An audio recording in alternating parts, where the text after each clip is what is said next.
कौन ब्रह्मा का पिता है, कौन विष्णु की मां, शंकर का दादा कौन है, हमको दे बता।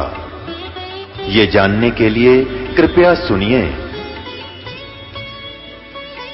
जगत गुरु तत्वदर्शी संत रामपाल जी महाराज के अमृत वचन सर्व पवित्र धर्मों के पवित्र शास्त्रों के आधार पर। ये श्रीमद् देवी भागवत है, यानी दुर्गा पुराण, गीता प्रेस गोरखपुर से प्रकाशित है।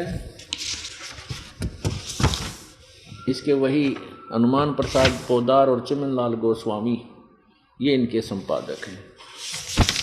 ये वही गीता प्रेस गोरखपुर से प्रकाशित है। प्रकाशक एवं मुद्रक हैं गीता प्रेस गोरखपुर, गोविंद भवन कार्यालय कोलकाता का संस्थान। अब इसके 28 पृष्ठ पर हम देखते हैं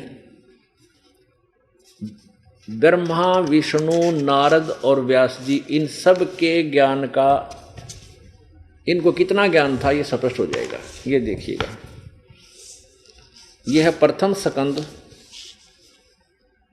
पहला स्कंद और प्रश्न नंबर 28 यहां देखिएगा।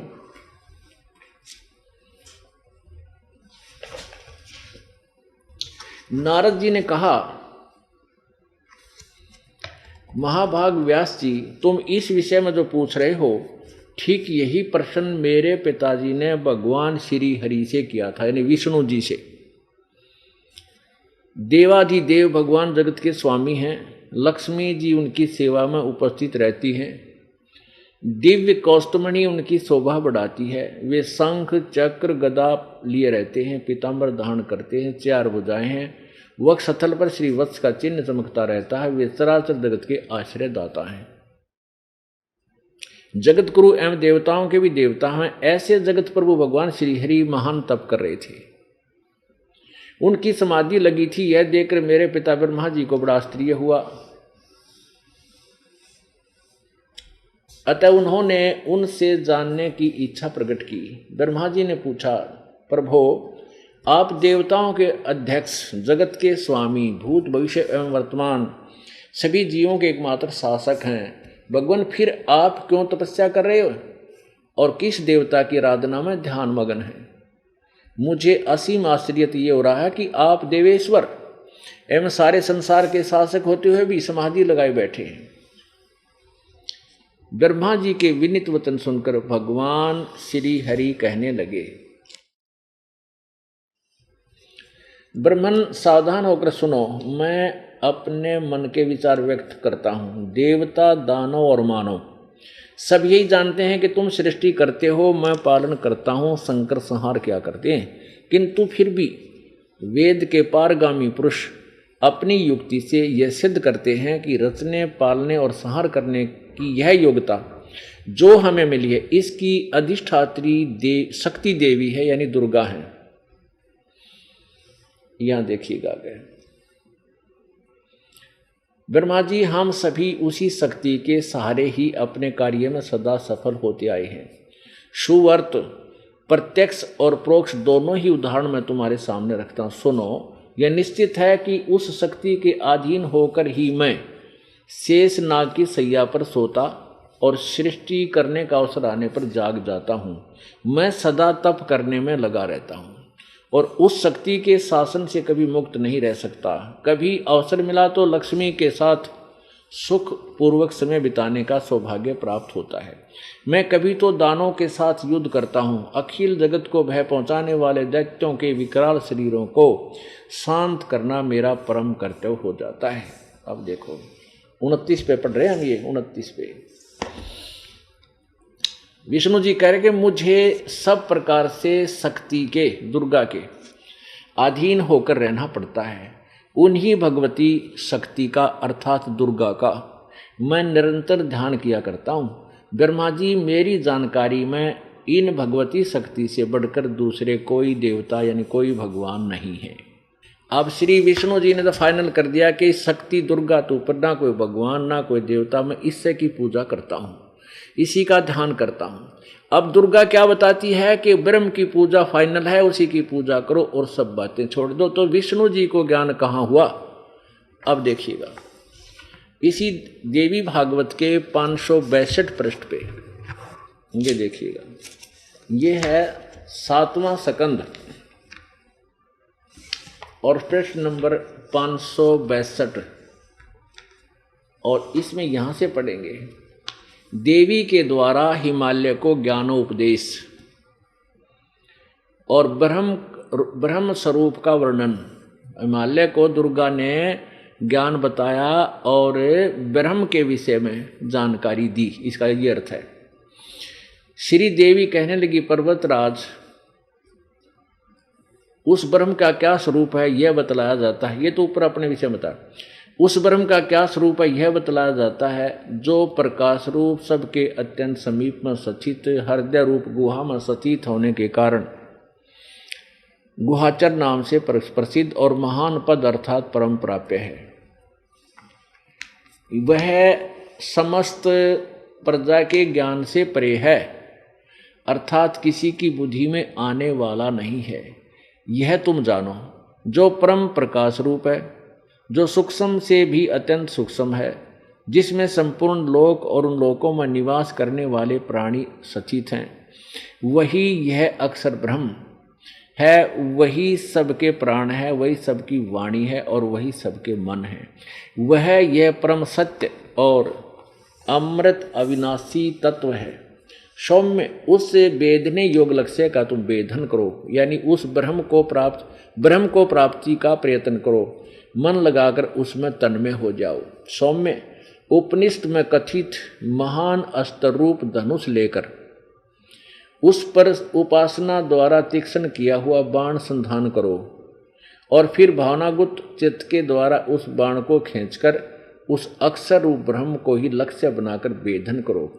परवण ओम तो धनुष है और जीवात्मा बाण है और ब्रह्म को उसका लक्ष्य कहा जाता है। यानी ओम मंत्र है ब्रह्म का, उसके नाम से, उस ओम नाम से जाप करें। उस एकमात्र परमात्मा को ही जाने, दूसरी सब बातें छोड़ दे। यही अमृत रूप परमात्मा के पास पहुंचने का पुल है। यहां देखिएगा, उस हृदय में ही विविध प्रकार रूप से प्रकट होने वाला परब्रह्म संचरण करता है, अंतर्यामी रूप से वर्तमान रहता है। उस आत्मा का यानी परमात्मा का ओम के जप के साथ ध्यान करो। इससे अज्ञान में अंधकार सर्वथा परे संसार समुद्र से पार जो ब्रह्म है उसको पा जाओगे, तुम्हारा कल्याण हो। और वो कहाँ रहता है? वह है सबका आत्मा यानी भगवान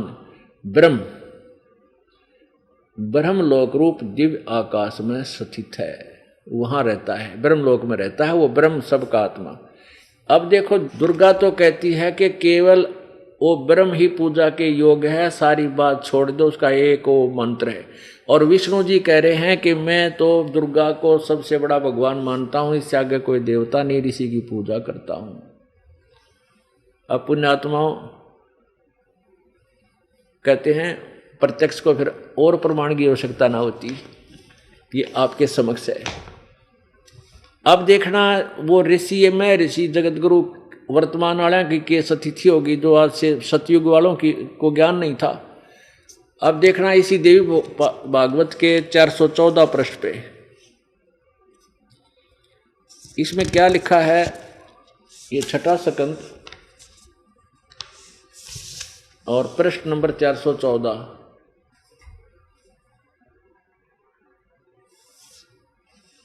जन्मजय ने पूछा, महाभाग, किस युग में कैसा धर्म का स्वरूप है? इस संपूर्ण विषय को विशेष रूप से बताने की कृपा कीजिए। व्यास जी बोले, राजन, यह निश्चय है कि सतयुग में ब्राह्मण वेद के पूर्ण विद्वान थे। उनके द्वारा निरंतर भगवती जगदम्बिका की आराधना होती थी और भगवती का दर्शन करने के लिए उनका मन सदा ललायित रहता था। अरे तेरा गजब हो। अब ये कहते हैं सतयुग के ब्राह्मण यानी ऋषि महर्षि वेद के पूर्ण विद्वान थे और दुर्गा तो ऊपर कोई दुर्गा की भक्ति करते थे, वो उनका भगवान था। अभी आपने पढ़ लिया 562 और 63 पृष्ठ पर दुर्गा कहती है कि उस ब्रह्म की भक्ति करो और ओम जिसका नाम है और सब बातें छोड़ दो, वो ब्रह्मलोक में रहता ऊपर। अपने आत्माओं परमात्मा परमेश्वर कबीर भगवान की वाणी है, सुर नर मुनि जन 33 करोड़ी, ये बंदे सभी निरंजन डोरी। इस काल की डोर का बंद रहे 33 करोड़ देवता 88,000 ये सारे ब्रह्मा विष्णु में इस तक।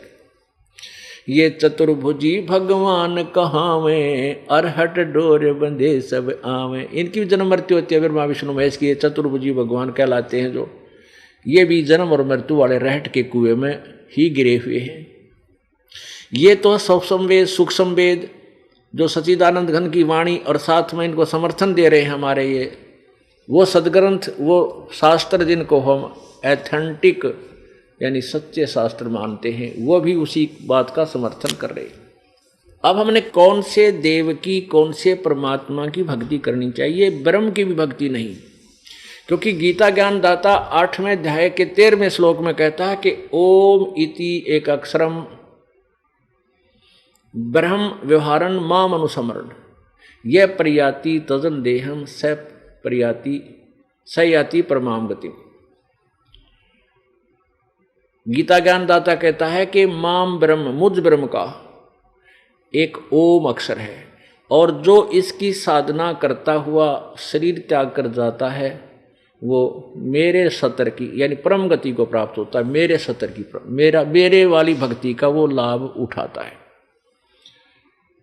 और उसी के संदर्भ में गीता ज्ञान दाता ने 7वें अध्याय के 29वें श्लोक में कहा कि अर्जुन जो उस तत्ब्रह्म को जान लेता है और पूरे अध्यात्म ज्ञान से परिचित हो जाता है और सब कर्मों से परिचित हो जाता है, तो वो व्यक्ति फिर जन्म मरण जरा और मरण बुढ़ापे और मृत्यु से छूटने की ही प्रयत्न करता है, कोशिश करता है। 7वें अध्याय में 30 श्लोक हैं, 29वें में ऐसे कहा है और 30वें में अधिभूत अधियज्ञ अधिकतम के बारे में पूछा है। तो अब 8वें अध्याय के प्रथम श्लोक में अर्जुन ने प्रश्न किया कि परमात्मा हे भगवान फिर कौन है वो तत्ब्रह्म जिसके विषय में आपने 7वें अध्याय के 29वें श्लोक में कहा है वो उस तत्ब्रह्म को उस भगवान को जान लेता है जो, तो वो कौन है तत्ब्रह्म। तो गीता ज्ञान दाता ने 8वें अध्याय के और 3रे श्लोक में कहा है कि वह परम अक्षर ब्रह्म है। वो परम अक्षर ब्रह्म है। 3 भगवान है, 3 प्रभु, 3 एक तो क्षर ब्रह्म क्षर पुरुष, क्षर पुरुष कहो अक्षर ब्रह्म कहो, ये ब्रह्म है, ज्योति निरंजन काल है। और दूसरा अक्षर ब्रह्म ये परब्रह्म बोला जाता है जो 7 शंख ब्रह्मांड का स्वामी है। और ये सरब्रह्म जो आपको बताया है ब्रह्म, ये केवल 21 ब्रह्मांड का मालिक है। और 3रे नंबर का परम अक्षर ब्रह्म है, वो ओवरऑल कंट्रोलर है, कुल का मालिक है। गीता जी अध्याय नंबर 15 के श्लोक नंबर 1 से लेकर 4 में पूरा एक संसार रूपी वृक्ष का वर्णन किया है और उसके विषय में बताया कि जो संत इस उल्टे लटके हुए संसार रूपी वृक्ष को भिन्न भिन्न विभागों सहित बता देगा, स वेदवित वो वेद का जानने वाला है, वह वेद के तात्पर्य को समझता है, वो तत्वदर्शी संत है। तो उसके विषय में कबीर परमेश्वर जी स्वयं आए थे। वो तत्वदर्शी संत की एक भूमिका करने के लिए, इस अज्ञान को हटाने के लिए परमेश्वर ने स्वयं ही आना पड़ता है। परमेश्वर को स्वयं ही आना पड़ता है क्योंकि काल ने अज्ञान से पूर्ण रूप से सर्वमानव की बुद्धि को छाया हुआ होता है, ज्ञान से ढका होता है। तो उस परमेश्वर ने आके बताया है कि अक्षर पुरुष एक पेड़ है, निरंजन वा की डार, तीनों देवा शाखा है, ये पात रूप संसार। अब इसमें अक्षर पुरुष ये परब्रह्म है। वृक्ष का तना जानो, जैसे वृक्ष जमीन से बाहर दिखाई देता है तो जो बाहर दिखाई देता है उसी को हम वृक्ष बोलते हैं, पेड़। तो तना कौन है? ये तो समझो अक्षर पुरुष, अक्षर ब्रह्म, और फिर आगे जो डार निकलती है मोटी उसको समझो सर ब्रह्म, अर्थात ये सर पुरुष। उसके उस टहनी के ऊपर 3 शाखाएं हैं, उनको जानो कि ब्रह्म, रजगुण ब्रह्मा, सतगुण विष्णु, तमगुण शिव, ये तीनों देवा शाखा हैं। और पात रूप संसार, तो ये देखिएगा, ये एक उल्टा लटका हुआ संसार रूपी वृक्ष का एक चित्र देखो, ऊपर को जड़, नीचे को शाखा वाला उल्टा लटका संसार रूपी वृक्ष। अब हम यहां देखेंगे इतना, ये एक पेड़ होता है जो जमीन से बाहर दिखाई देता है, ये तो परमात्मा ने बताया, ये तो समझो अक्षर ब्रह्म यानी परब्रह्म भी कहते हैं, और ये है सरब्रह्म डार इसकी, और ये तीनों देवा शाखा हैं, रजगुण ब्रह्मा जी, सतगुण विष्णु, तमगुण शिव जी, तीनों देवा शाखा हैं, और हम यहाँ पात रूप संसार। और जड़ कौन है? ये परम अक्षर ब्रह्म, तीसरे नंबर का भगवान, पूर्ण परमेश्वर, पूर्ण ब्रह्म परमेश्वर कहो या परम अक्षर ब्रह्म कहो, ये जड़ जो है मूल इस संसार रूपी वृक्ष की, जिससे सारे वृक्ष का पालन होता है, पोषण होता है, वो परम अक्षर ब्रह्म है। अब देखिए पूरा ये चित्र,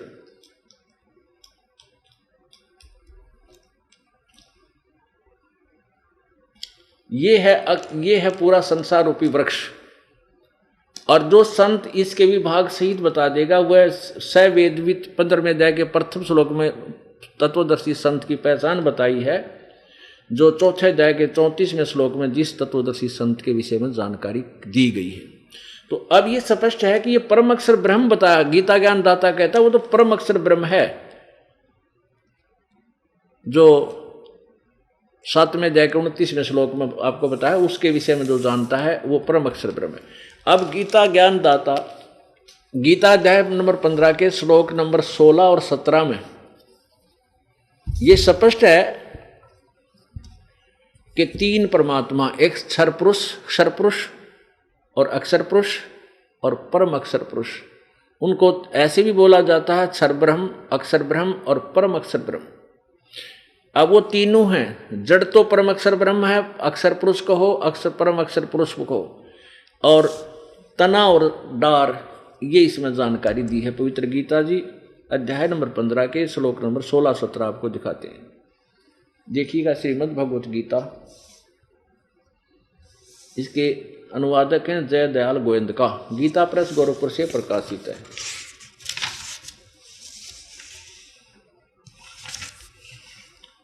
प्रकाशक में मुद्रक हैं गीता प्रेस गोरखपुर, गोविंद भवन कार्यालय कोलकाता का संस्थान। इसके 15वें अध्याय के श्लोक नंबर 16 और 17 में ये देखिएगा, अध्याय 15 का श्लोक नंबर 16, इसमें क्या लिखा है कि द्वौ इमौ पुरुषव लोके क्षरच अक्षर एवं एवच सर सर्वाणी भुक्तानी कटुस्थ अक्षर उच्यते। द्वौ इमौ पुरुषव लोके, इसको कैसे अनुवाद किया जाता है? इमौ माने इस, लोके माने लोक में, द्वौ माने 2, पुरुषों माने भगवान हैं, 2 प्रकार के 2 प्रभु हैं, 2 ब्रह्म हैं, एक क्षर पुरुष यानी क्षर ब्रह्म और एक अक्षर पुरुष यानी अक्षर ब्रह्म। ये क्षर पुरुष कहो तो क्षर ब्रह्म कहो, अक्षर पुरुष कहो तो अक्षर ब्रह्म कहो, ये 2 भगवान हैं। और इनके तथा इनके अंतर्गत जितने प्राणी हैं उनके सब की जीवात्मा तो अमर है, लेकिन स्थूल शरीर इनके नाशवाणी क्षर है, नाशवान है। अब इनका अनुवाद देखिए इन्हीं के 2 शब्दों में। इस संसार में नाशवान और अविनाशी भी 2 प्रकार के पुरुष हैं। पुरुष माने यहाँ ब्रह्म समझ लो चाहे भगवान समझ लो, 2 प्रकार के भगवान हैं, परमात्मा है, भगवान है। और संपूर्ण प्राणियों के भूत प्राणियों के शरीर तो नाशवान और जीवात्मा अविनाशी कहा जाता। सत्र में मैं क्लियर कर दिया कि उत्तम पुरुष है तो अन्य, वो सर्वपुरुषोत्तम परम अक्षर ब्रह्म, क्षर पुरुष, अक्षर पुरुष और परम अक्षर ब्रह्म, ये तीसरा परम अक्षर ब्रह्म तो कोई और ही है। उत्तम पुरुष है तो अन्य परमात्मा इति उदाहरता है। ये लोकत्रयम आविश्य विभर्ति अवय ईश्वर है। उत्तम पुरुष तो ऊपर वाले इन दोनों से इस संसार में नाशवान और विनाशी, क्षर और अक्षर, क्षर पुरुष और अक्षर पुरुष, ये दो परमात्मा हैं। और यहाँ स्पष्ट कर दिया कि वो परमात्मा तो इन दोनों से भी अन्य ही है। उत्तम पुरुष तो अन्य ही है, ऊपर वर्णित दोनों से न्यारा है, जो तीनों लोकों में प्रवेश करके सबका धारण पोषण करता है, अविनाशी परमेश्वर परमात्मा कहा जाता है। भजन करो उस रब का जो दाता है कुल सब का, भजन करो उस रब का जो दाता है कुल सब का।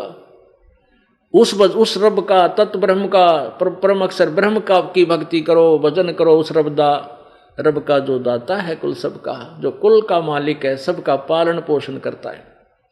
तो उसी की तरफ संकेत, आपको उसी की तरफ ले जाया जाता है। अब उसके ज्ञान को उस पूर्ण ब्रह्म परमेश्वर के गुणों से परिचित करके आपकी रुचि उधर बढ़ाई जा रही है। अभी तक तो हम ब्रह्मा विष्णु महेश तक सीमित थे, इन्हीं की पूजा करते थे, और ब्रह्मा विष्णु महेश की पूजा शास्त्र विरुद्ध है, शास्त्र विधि विरुद्ध है, क्योंकि ये स्वयं कहते हैं इनको खुद ज्ञान नहीं भगवान कौन है, वो क्या पूजा करनी चाहिए, और वो कहते हैं मैं देवी की पूजा करता हूँ और हम इनकी पूजा कर रहे हैं। जबकि ब्रह्म से पूजा स्टार्ट होती है, ब्रह्म से साधना स्टार्ट होती है, और हमने पूजा करनी है पूर्ण ब्रह्म की, पूर्ण ब्रह्म की पूजा करनी है, और फिर हमारे शुभ संस्कार बनेंगे, शास्त्र अनुकूल संस्कार बन करके फिर ब्रह्मा विष्णु महेश जी के पास जाएंगे, वो हमें फल देंगे। अब जैसे हम कैसे साधना करते हैं और कैसी करनी चाहिए, कई भक्त आत्मा प्रथम बार सत्संग सुनते हैं और सुनते ही ये सोच लेते हैं कि ये रामपाल तो ब्रह्मा विष्णु महेश की आलोचना करता है, निंदा करता है, और ब्रह्मा विष्णु महेश की पूजा को मना करता है। नहीं, ये दास केवल इतनी प्रार्थना करता है कि जो साधना आप कर रहे हो वो शास्त्र विरुद्ध है, शास्त्र विधि त्याग के मनमाना आचरण है। गीता जी अध्याय नंबर 16 के श्लोक नंबर 23 में कहा कि शास्त्र विधि को त्याग कर जो मनमाना आचरण अर्थात मनमानी पूजाएं करते हैं, उनको ना तो कोई सुख होता है, ना उनकी गति होती है, ना उनका कोई सिद्धि प्राप्त होती है। यूजलेस। अब कैसे शास्त्र अनुकूल साधना कौन सी है? गीता जी अध्याय नंबर 18 के श्लोक नंबर 62 में कहा कि अर्जुन तू सर्वभाव से उस परमेश्वर की शरण में जा, उसकी कृपा से तो परम शांति और शाश्वत स्थान को प्राप्त होगा। अब उस परमेश्वर की भक्ति कैसे करनी है, हम कर किसकी रहे हैं, शास्त्र अनुकूल साधना कौन सी है, देखिएगा। अब जैसे आप कोई भक्ति रूपी पौधा लाए, आप मान ले आम का पेड़ लाए पौधा छोटा सा, और उसको ला करके आपने मिट्टी या गमले में कैसे लगाया, जड़ को मिट्टी में दबा दिया गहरा, और फिर पूजा शुरू की, सिंचाई शुरू की जड़ की, और उस जड़ की सिंचाई करने से वो पौधा फिर पेड़ बन गया। फिर उसके टहनियाँ आई, शाखाएं, उन शाखाओं का फल लगे, उन फलों से हम वो फल हमें उन शाखाओं ने दिए। तो वृक्ष की जो शाखा होती हैं वो अनादरणीय नहीं, वो कोई अभिन्न, वो भिन्न अंग नहीं है, पेड़ का अभिन्न अंग है। उनको छोड़ना, तोड़ना, फेंकना कोई कह नहीं सकता जो समझदार व्यक्ति होगा। अब देखिएगा, ये शास्त्र अनुकूल पौधा, भक्ति रूपी पौधा ऐसे बीजना चाहिए, यानी शास्त्र साधना ऐसी है। देखिएगा, ये है एक, मान लिया हम पौधा लाए, शास्त्र अनुकूल साधना अर्थात सीधा बीजा हुआ भक्ति रूपी पौधा, ये तरीका इसके बीजने का। ये परम अक्षर ब्रह्म, ये परमेश्वर है, कबीर देव है, कबीर जी हैं, सतपुरुष है, और ये जड़ है इस भक्ति रूपी पौधे की, पेड़ की, पौधे की। अब यहाँ इस पौधे की हमने जड़ की सिंचाई की, यानी इस मूल परमात्मा की हमने भक्ति प्रारंभ की।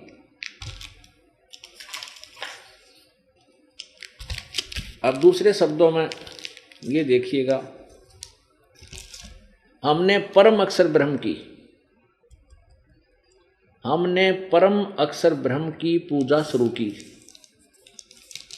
ये, और इस परम अक्षर ब्रह्म से फिर ये पूर्ण ब्रह्म समझो ये जड़ है, और ये अक्षर ब्रह्म अर्थात अक्षर पुरुष ये तना है।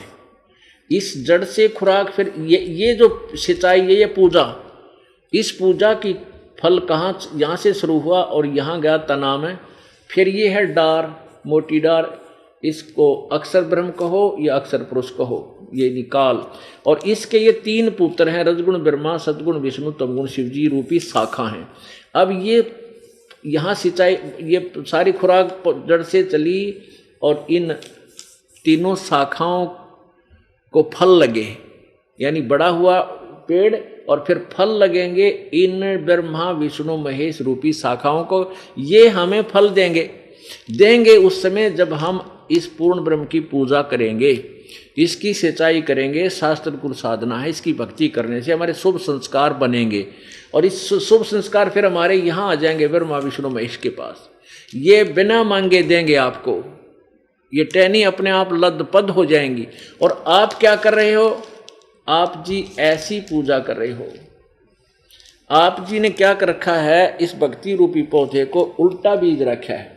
आपने क्या किया है, ब्रह्मा विष्णु महेश रूपी शाखाओं को तो जमीन में गाड़ दिया, मिट्टी में, और इनकी पूजा शुरू कर दी और इस जड़ को छोड़ दिया जिसकी पूजा। ये शास्त्र विरुद्ध साधना है, ये शास्त्र विधि त्याग का ये मनमाना आचरण है जो आपको कोई लाभ नहीं दे सकता।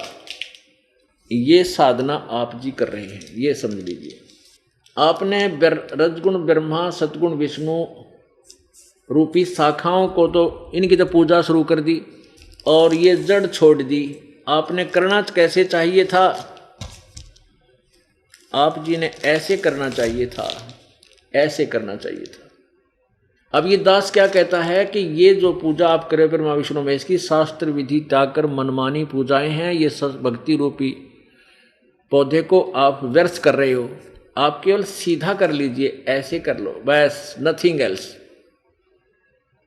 फिर देखना है पूजा करो परमेश्वर की और यहां से आपके शुभ संस्कार ब्रह्मा विष्णु महेश के पास जाएंगे, अर्थात ये ब्रह्मा विष्णु महेश रूपी टहनियां लदपद होंगी फलों से और फिर आपको लाभ, यही तरीका है परमात्मा से लाभ लेने का।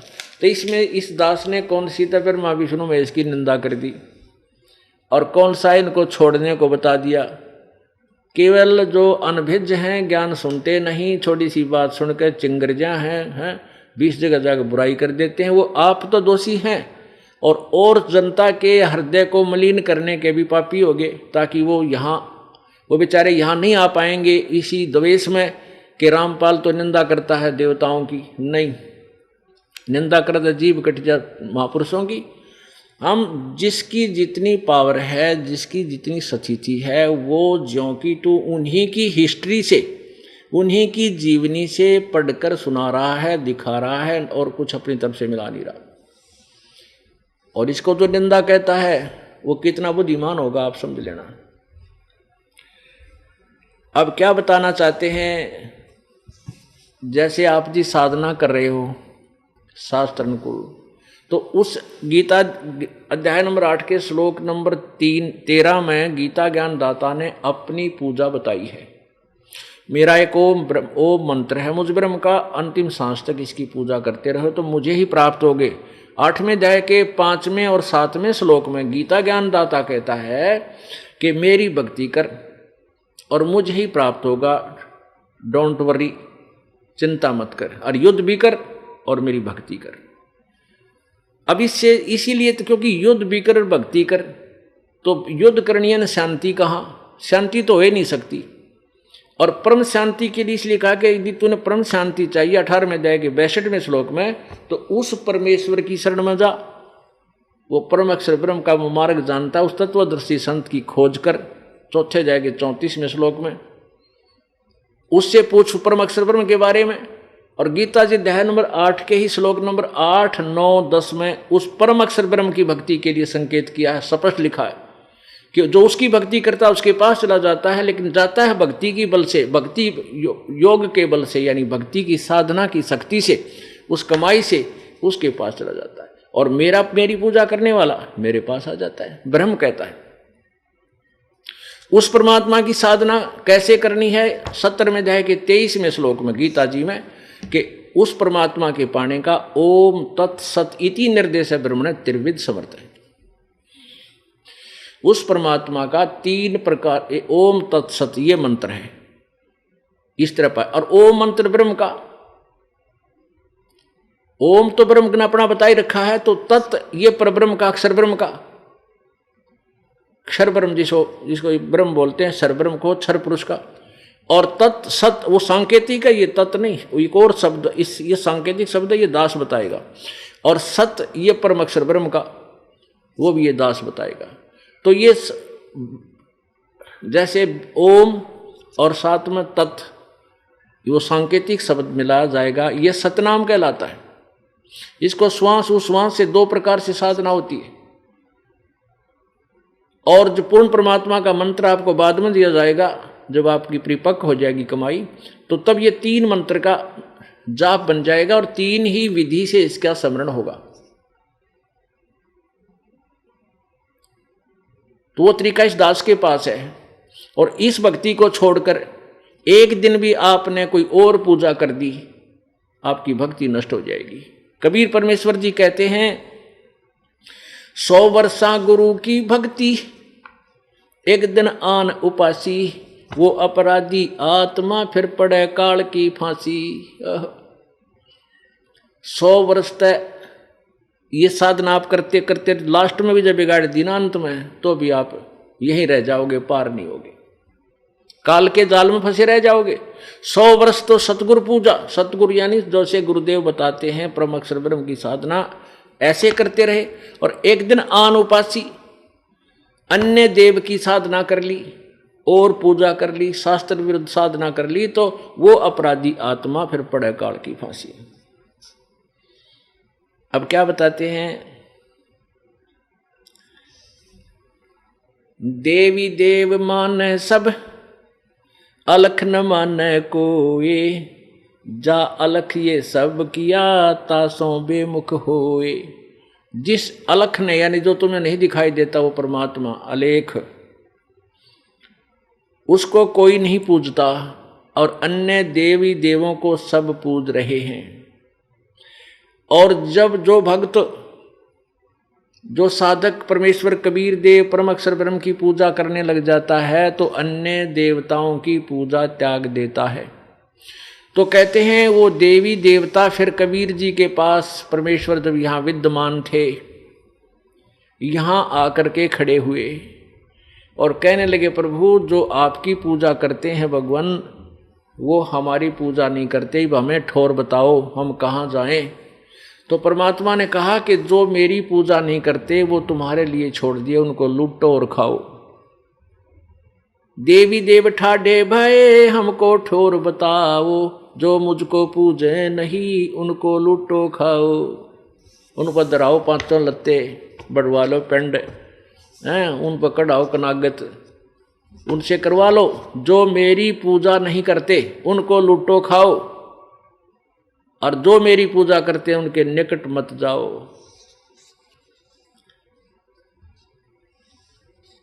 माई मसाणी सेड शीतला, और भैरव भूत हनुमंत, साहेब से न्यारा रहे है जो इनको पूजंत। अब जैसे माई मसाणी सेड शीतला, भैरव भूत हनुमान, कहते यहां तक कि जो पूजा करते हैं वो परमात्मा के निकट बिल्कुल नहीं आ सकता। अपनात्मा परमेश्वरी की एक एक वाणी इतनी गूढ़ रहस्य रखती है कि उसका विश्लेषण करने में और सॉल्यूशन करने में बहुत लंबा चौड़े उदाहरण देने पड़ते हैं, क्योंकि हम अज्ञान से परिपूर्ण हो चुके हैं। हमने शास्त्र विधि त्याग कर मनमानी साधनाएं ठोक ठोक कर रखी अपने अंतःकरण में। उसकी सफाई करने के लिए इतने ढेर सारे प्रमाण दे करके उस गंध को निकालकर ये अमृत जल, अमृत वस्तु आपके हृदय में यहाँ भरी जाती है, और फिर देखना आपको कितना लाभ होगा। तो अब आज के सत्संग में ये क्लियर हो गया कि एक तो हमने परमात्मा, मनुष्य जीवन जो मिला है भगवान की भक्ति के लिए मिला है। दूसरा ये हो गया कि हम पूजा किसकी करते हैं, और किसकी करनी चाहिए। हम पहले किसकी पूजाएं करते थे? तीनों गुणों की, रजगुण ब्रह्मा, सतगुण विष्णु और सतगुण तमगुण शिवजी रूपी शाखाओं को पूजा करते थे, शास्त्र विरुद्ध साधना करते थे। अब हमने शास्त्र विधि अनुसार सीधा पौधा बीज लिया, अब पूजा शुरू कर दी कबीर परमेश्वर की, परम अक्षर ब्रह्म की।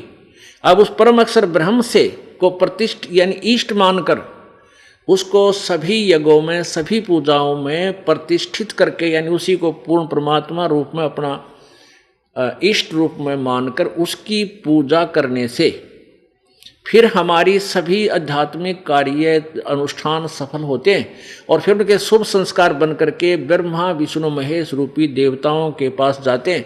और ये तीनों ब्रह्मा विष्णु, रजगुण ब्रह्मा, सतगुण विष्णु, तमगुण शिवजी रूपी शाखा, इस संसार रूपी शाखा के ये देवता फिर हमें बिना मांगे इच्छित भोग देंगे। गीता जी अध्याय नंबर 3 के श्लोक नंबर 10 से लेकर 15 तक ये कंसेप्ट क्लियर कर दिया कि इन यज्ञ के द्वारा तुम इन देवताओं को बढ़ाओ। यज्ञ में धार्मिक अनुष्ठान यानी शास्त्र अनुकूल पूजा से इन देवताओं को बढ़ाओ और ये बढ़े हुए देवता तुम्हें बिना मांगे ही इच्छित फल देते रहेंगे। संसार रूपी उल्टे लट्टे हुए वृक्ष से हमने समझना है कि जड़ तो इसमें परम अक्षर ब्रह्म, ये पूर्ण परमात्मा है, इस और ऊपर ये तीनों देवता शाखा हैं। तो ये देवता बढ़ेंगे क्यों करे? ये बढ़ेंगे, पौधा जैसे जड़ को पूजा करेंगे तो ये पेड़ बनेंगे और ये बढ़े हुए देवता यानी ये टहनी फिर शाखा बन जाएंगी और वो शाखा जो है पौधे से पेड़ बन गया तो वही तीनों शाखाएं का फिर फल लगेंगे और ये देवता बिना मांगे ही आपको इच्छित फल देते रहेंगे। अब ये 5 मिनट का सत्संग और जरूरी हो गया, इसके साथ इसका लिंक हो गया 3 अध्याय का, यही श्रीमद् भगवत गीता जयदयाल गोविंद का इसके अनुवादक हैं, गीता प्रेस गोरखपुर से प्रकाशित है। और 3 अध्याय का अब 10 से लेकर ये देखिएगा यहां से अध्याय नंबर 3 और श्लोक नंबर 10। प्रजापति ब्रह्मा ने कल्प के आदि में यज्ञ सहित प्रजाओं को रचकर कहा था, तुम लोग इस यज्ञ के द्वारा वृद्धि को प्राप्त हो और यह यज्ञ तुम लोगों को इच्छित भोग देने वाला हो। 11वें में कहा है, इस यज्ञ के द्वारा देवताओं को उन्नत करो और वे देवता तुम लोगों को उन्नत करें। इस प्रकार निस्वार्थ भाव से एक दूसरे को उन्नत करते हुए तुम लोग परम कल्याण को प्राप्त होगे। फिर क्या लिखा है, यज्ञ के द्वारा बढ़ाए हुए देवता, यज्ञ के द्वारा बढ़ाए हुए देवता तुम लोगों को बिना मांगे इच्छित भोग निश्चय ही देते रहेंगे। इस प्रकार इन देवताओं के द्वारा दिए हुए भोगों को जो पुरुष इनके बिना दिए यानी स्वयं भोगता है वह चोर ही है। अपने आत्मा यहां तक का समझे हम। अब इस यज्ञ के द्वारा यानी शास्त्र अनुकूल साधना के द्वारा इन देवताओं को उन्नत करो, यानी इस संसार रूपी वृक्ष की पौधे की शाखाओं को उन्नत करो। वो कैसे होगी?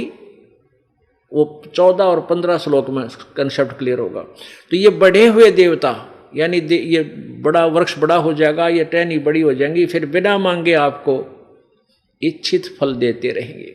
आगे देखना 13वें में क्या कहा है, यज्ञ से बचे हुए अन्न को खाने वाले श्रेष्ठ पुरुष यानी पूर्ण परमात्मा को इष्ट रूप में मानकर, पूर्ण परमात्मा को इष्ट रूप में मानकर जो उसकी पूजा करते हैं, उनको भोग लगाकर जो अनुष्ठान प्राप्त करते हैं, उसके बाद जो शेष अन्न बच जाता है उसको उस प्रसाद को खाया जाता है। यज्ञ से बचे हुए अन्न को खाने वाले श्रेष्ठ पुरुष सब पापों से मुक्त हो जाते हैं और पापी लोग अपना शरीर पोषण के लिए ही अन्न पकाते हैं, वे तो पाप को खाते हैं। जो साधना अनुष्ठान नहीं करते, धर्म नहीं करते, वो तो पाप खाते हैं। अब 14-15 में स्पष्ट किया है क्या कहा कि संपूर्ण प्राणी अन्न से उत्पन्न होते हैं। अन्न की उत्पत्ति वृष्टि यानी वर्षा से होती है, और वृष्टि यज्ञ से होती है और होती है। आगे देखो, यज्ञ विहित कर्मों से यानी शास्त्र अनुकूल साधना से उत्पन्न होने वाले हैं। और कर्म समुदाय को यानी कर्म किसने लगाए, ब्रह्मो उद्भवम, ये वेद लिख दिया इन्होंने, नहीं ये कर्म लगे वेद ने, ब्रह्म ने कर्म लगाए, क्योंकि हम काल के लोक में आए तो हमने कर्म करने पड़े। थोड़ा सा सुनो जानते, हम सतलोक में थे, वह हमें निष्कर्मे मुक्ति प्राप्त थी, कोई बिना काम किए ही हमें फल मिलता था। और यहाँ काल के लोक में फंसे तो वर्क डन मिलेगा हमें, यहाँ किया कर्म ही मिलेगा, नथिंग एल्स। तो यहाँ क्या बताया कि इस ब्रह्म से ये कर्म उत्पन्न हुए, यहाँ आए तो ब्रह्म से हमने ये हमारा कर्म लागे, और कर्म करके ही फल हमें मिलेगा, ना तो नहीं मिले। यहाँ देखो इसका ये अर्थ है। ये है 3 अध्याय का 13वां श्लोक हम पढ़ रहे हैं ना, 14वां, 14-15 का इकट्ठा अनुवाद है। विहित कर्मों से और ब्रह्मोद्भव यानी कर्मों को, कर्म ब्रह्मो उद्भवम, कर्म को यानी कर्म जो हम कर रहे हैं, जैसे भी अपने संसारिक और साथ में धार्मिक, ये कर्म ब्रह्मोद्भवम, ब्रह्म से उत्पन्न हुए, इस काल से उत्पन्न हुए। और ब्रह्म की उत्पत्ति, यहाँ ब्रह्म समझो, ब्रह्म की, वेद को नहीं, ब्रह्म को अक्षरम उद्भवम अविनाशी परमात्मा से उत्पन्न हुआ जान, यानी ब्रह्म की उत्पत्ति अक्षर ब्रह्म यानी अविनाशी परमात्मा, अक्षरम अविनाशी परमात्मा परम अक्षर ब्रह्म से उत्पन्न हुआ जान। और आगे कितना स्पष्ट कर दिया है कि इससे सिद्ध होता है कि सर्वगतम ब्रह्म, सर्वव्यापी परमात्मा यानी परम अक्षर परमात्मा, परम अक्षर ब्रह्म सदा ही यज्ञ में प्रतिष्ठित है। सदा ही यानी प्रत्येक धार्मिक अनुष्ठान में यही प्रतिष्ठित है, यही पूज्य है। यानी इसका स्पष्ट सीधा सा अर्थ बनता है कि पूजा तो करोगे आप इस परम पिता परमात्मा परम अक्षर ब्रह्म कबीर देव की, इसको आप पूज्य मानकर, इसको हर प्रत्येक कार्य में इसको मुख्य मान करके हम इसकी पूजा करते हैं। और ये साधना जो आप कर रहे हो इस इष्ट मानकर भगवान के उसमें, तो फिर ये पुण्य आपके शास्त्र अनुकूल कर्म बन गए। इन शास्त्र अनुकूल कर्मों का फल, और ये तीनों ब्रह्मा विष्णु महेश रूपी शाखाएं आपको देंगी, बिना मांगे देंगे। जैसे वृक्ष की सिंचाई, हम पेड़ की जड़ की सिंचाई करेंगे तो टहनी फल अब पर लदपद हो जाएंगी, तोड़ो और खाओ और कूदो और मस्ती मारो। तो ऐसे हम शास्त्र गुण साधना करके यहाँ भी सुखी होंगे, और इस प्रॉपर वे से यानी बिल्कुल शास्त्र गुण साधना करके सतलोक चले जाएंगे, फिर हमारी कभी मृत्यु नहीं होगी। बोलो सतगुरुदेव। परमपिता परमात्मा पूर्ण ब्रह्म सारी सृष्टि के रचनहार कबीर देव, कबीर भगवान, कबीर प्रभु, ये वही परमात्मा है जो बनारस के अंदर काशी में भारतवर्ष की पावन पृथ्वी पर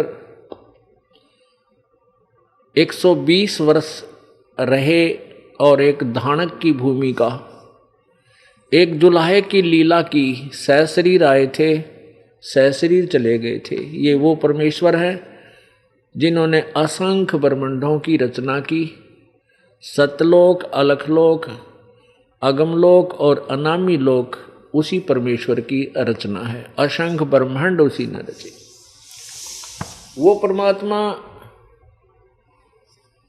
अपनी प्यारी आत्माओं को जो काल के जाल में फंसी हुई हैं, इनको अपने ही विषय में यथार्थ जानकारी देने के लिए यहाँ प्रकट होते हैं। वो परमात्मा हमें ये याद दिलाते हैं कि जिन वस्तुओं को तू अपनी मान बैठा है ये तेरी नहीं है, तेरे को काल ने बहका रखा है, तुझे भ्रमित किया हुआ है, झूठे लालच में तुझे यहाँ फंसा रखा है। क्या बताते थे परमात्मा अपनी अमृतवाणी में? झूठे सुख को सुख कह ये मान रया मन मोदे, ये सकल चबीना काल का, भाई कुछ मुख में कुछ गोद। परमेश्वर आकर हमें बताते थे कि तू इस झूठे सुख को सुख कह रहा है और इसी में तू फूला नहीं समा रहा। ये सब काल का आहार है, कुछ मुख में कुछ गोद। गीता जी अध्याय नंबर 11 के श्लोक नंबर 32 में ये काल भगवान जो गीता जी का ज्ञान श्री कृष्ण जी के शरीर में प्रवेश करके बोल रहा है, वो कहता है कि अर्जुन मैं काल हूं और सबको खाने के लिए अब प्रकट हुआ हूं। पुण्यात्माओं, श्री कृष्ण जी काल नहीं थे, उन्होंने पहले कभी अपने आप को काल नहीं कहा और न ही बाद में कभी काल कहा। गीता जी का ज्ञान काल भगवान अर्थात ब्रह्म, जिसे अक्षर पुरुष भी बोलते हैं, अक्षर पुरुष, इस अक्षर पुरुष ने गीता जी का ज्ञान कहा और उसने स्वयं स्वीकार करता है कि मैं काल हूं। और कबीर परमेश्वर भी उसी काल को कह रहे हैं, उसी काल के विषय में कह रहे हैं कि इस झूठे सुख को सुख कहे ये मान रहा मन मोद। ये सकल चबीना काल का, कुछ मुख में कुछ गोद। अब जितने भी पृथ्वी पर ये मानव शरीरधारी प्राणी हैं, ये काल भगवान का आहार है। ये काल भगवान 1 लाख मानव शरीरधारी प्राणियों को, स्त्री पुरुष दोनों के शरीर, सूक्ष्म शरीर से एक गंध निकालकर तपतशिला पर भूनकर इन 1 लाख प्राणियों को प्रतिदिन और उनमें से निकली हुई गंध वासना को आहार करता है। एक दूसरे शब्दों में 1 लाख मानव शरीरधारी प्राणियों को ये काल प्रतिदिन खाता है और 1.25 लाख की उत्पत्ति करता है। पुण्यात्माओं, आप बालक हो, बच्चे हो, इस भक्ति मार्ग से आप अपरिचित हो, यथार्थ भक्ति मार्ग से, जिस कारण से आपको ये बातें प्रथम बार सुनोगे तो एकदम उलट सी लगेंगी। क्या हमारे बच्चे, हमारा परिवार, ये सब काल का आहार है? यस, ये सभी काल का आहार है। आप देख रहे हो दुर्घटना के अंदर परिवार विनाश को प्राप्त हो जाते हैं। कहीं पर भूकंप आता है तो उसके अंदर अक्षेत्र का क्षेत्र नष्ट हो जाता है, लाखों लोग मर जाते हैं। और कहीं पर अन्य कारणों से, कहीं पर बीमारी से, कहीं पर किसी और आपदा, सूखा गिर जाने से, कहीं पर फ्लड आ जाने से, बाढ़ आ जाने से प्रतिदिन हम विनाश होते प्राणियों को देखते हैं और फिर भी भय नहीं बनता। क्यों नहीं बनता? क्योंकि हमारे ऊपर इस काल के माया की भांग का नशा चढ़ चुका है। और जब तक ये भांग का नशा, इस माया का नशा हमारे से दूर नहीं होगा, उतरेगा नहीं, तब तक हम परमात्मा की को पहचान नहीं सकते, ना ये बातें हम समझ सकते जो ये दास आपको अब बताने जा रहा है। अब वो भांग का नशा उतरेगा कैसे? वो नशा उतारने वाली टेबलेट्स, औषधि खानी पड़ेगी। वो औषधि है तत्व ज्ञान, आध्यात्मिक तत्व ज्ञान, जो ये दास आपको सुनाएगा।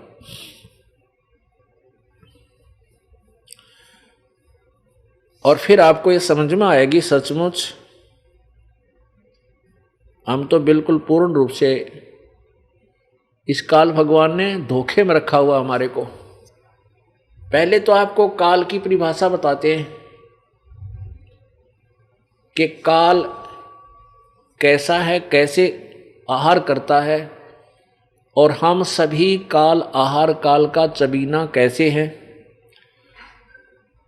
जैसे कसाई बकरे पालता है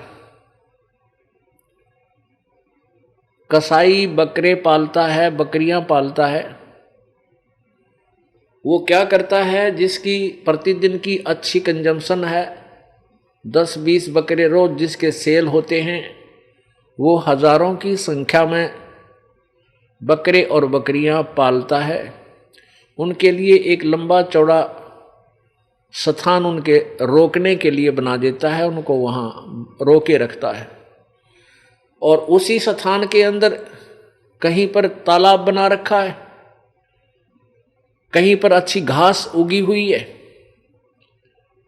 और कहीं पर उसने एक छान डालकर शेड बना रखे हैं। गर्मी और सर्दी से वो बकरे बकरियां गर्मी और सर्दी के अंदर उनमें अपने आप ऑटोमेटिकली राहत प्राप्त करते हैं। इस प्रकार वो भोले बकरे और बकरियां अपने कसाई मालिक को एक दीन दयाल स्वामी समझ लेती हैं, क्योंकि उनके लिए वो पानी की व्यवस्था करता है, आहार की व्यवस्था करता है, गर्मी सर्दी से बचने के लिए बहुत ही व्यवस्था करता है। और वो भोले प्राणी ये सोच लेते हैं ये हमारा मालिक हमारी कितनी केयर टेक करता है, कितनी देखभाल करता है, बहुत ही अच्छा है, उसको प्यार देते हैं। जब वो कसाई जाता है उन बकरों में, उसके पास आ जाते हैं, इकट्ठे हो जाते हैं, उससे प्यार करते हैं, कोई ऊपर पैर करके सीने से लगाना चाहता है। और वो क्या करता है, कसाई ऐसे हाथ उनकी बाजू पकड़ता है, ये देखने के लिए ये कितने किलो का हो गया, कितना मांस बिकेगा। और वो बकरे उसको प्यार देते हैं, चाटते हैं प्यार से, अपना दयालु स्वामी जानकर। और वो केवल अपना स्वार्थ सिद्ध करने के लिए ही उनकी देखभाल और ये व्यवस्था किए हुए है। पुण्यात्माओं, इसी प्रकार इस काल भगवान ने, ब्रह्म ने, आप देखते हो कितनी लंबी चौड़ी पृथ्वी, और इसके ऊपर कहीं पर सुंदर झरने बह रहे हैं, कहीं पर गंगा जैसी अमृत, गंगा जैसा पवित्र जल की दरिया बह रही है, और कहीं पर बाग बगीचे, वन और काजू किस्म, सेब संतरे, फल और मेवा, और कितनी सुंदर हवा, कैसा सूर्य उदय और अस्त, दिन और रात, और ये सब व्यवस्था कर रखी है। इससे हमें ऐसा लगता हमारे को कि भगवान तो ने तो कमाल कर रखा है। देखो हमारे लिए कितनी सुविधा दे रखी है, कितने अच्छे फल फूल है, जड़ी बूटियां हैं, मेवा है, काजू किस्म, सेब संतरे, और भगवान बड़ा दयालु है, बड़ा कमाल कर रखा है। नीचे पृथ्वी में के अंदर कितना शीतल जल, मीठा जल, और ऑटोमेटिकली गर्मियों में ठंडा निकले और सर्दियों में गर्म, कितना अच्छा परमात्मा का विधान नजर आता है। और फिर हम भूल जाते हैं कि यही भगवान जो हमें ऐसी सुविधा दे रहा है, तो कि एक ही दिन किसी का बेटा मर गया है, किसी की बेटी मर गई है, किसी का पति मर गया है, किसी का कुछ हो रहा है, हाहाकार मच रही है। तो यदि ये दयालु भगवान है तो ये जुल्म क्यों, ये सितम क्यों ढा रहा हमारे ऊपर, कभी मन में नहीं आया। क्योंकि हम जीव बुद्धि के अंदर है, और जीव की बुद्धि इससे अधिक सोच ही नहीं सकती। और जिस समय हमारा कंट्रोल परमेश्वर कबीर देव के हाथों में आ जाएगा, अर्थात हमें तत्व ज्ञान होगा, परमात्मा की डोर से बंध जाएंगे, फिर हमारी आंखों का जो अज्ञान रूपी मोतियाबिंद था वो हट जाएगा, और फिर हम दूर तक सोचेंगे, ओ हो ये सचमुच ये तो जुल्म कर रहा है, ये भगवान नहीं है। श्री विष्णु पुराण के द्वितीय अध्याय में क्या कहा है कि विष्णु भगवान का, ब्रह्म का, क्योंकि विष्णु रूप में ये ब्रह्म प्रकट होता है, कभी शिव रूप में, कभी ब्रह्मा रूप में, और इसी के पुत्र तीन रजगुण ब्रह्मा, सदगुण विष्णु, तमगुण शिव जी, ये अलग हैं, इसके पुत्र हैं। अपने वास्तविक रूप में ये कभी प्रकट नहीं होता, इसने प्रतिज्ञा की हुई है। और ये किसी को दर्शन देता है तो कि ब्रह्मा रूप में, किसी को विष्णु रूप में, किसी को शिव रूप में। तो ये क्या जान लेते हैं साधक कि ये जो रजगुण ब्रह्मा, सतगुण विष्णु, तमगुण शिव जी, यही परमात्मा है, यही भिन्न भिन्न रूप धारण कर लेता है। आखिर में ये विष्णु कहने लग जाते हैं, वो महाविष्णु कहो या ब्रह्म कहो या काल कहो। तो विष्णु पुराण के अंदर इस महाविष्णु अर्थात काल तथा इसके पुत्र सतगुण विष्णु की दोनों की महिमाएं विष्णु पुराण में लिखी हुई हैं। ये समझने का अंतर है, क्योंकि तत्व ज्ञान न होने से अनुवाद करता भी इसको नहीं समझ सके। तो इसमें क्या लिखा है श्री विष्णु पुराण में कि श्री विष्णु जी का अर्थात परब्रह्म बोलते हैं, इसे कभी ब्रह्म कहे हैं, ज्ञान तो इनको था ही नहीं ऋषियों को, कोई कुछ कह रहा है, कोई कुछ कह रहा है।